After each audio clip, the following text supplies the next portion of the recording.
Hello, in today's tutorial, I'm going to teach you how to proper case. So proper casing is when you want the first letter in each word to be capitalized. So here we have the A capitalized, and then in the last name, we have the L capitalized.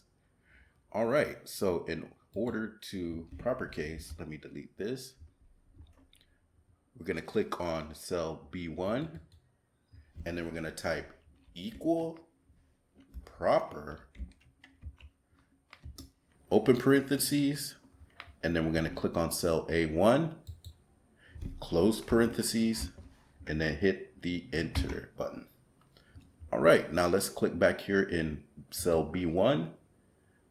We'll go to the bottom right hand side of the cell, make sure there's a plus here, and then double click. Now all your records are proper cased. All right. So remember, the data here is dynamic. So say we come here and we type Bill for our last name. This will update in cell B1 also. All right, if you don't want this to happen, then we'll delete Bill.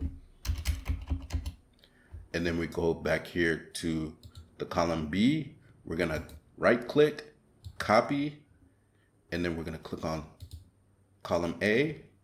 Then we're going to right click, and then we're going to paste as values.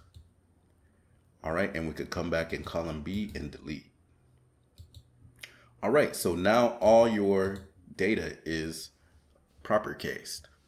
All right, if you enjoyed this video, like and subscribe. Have a great day.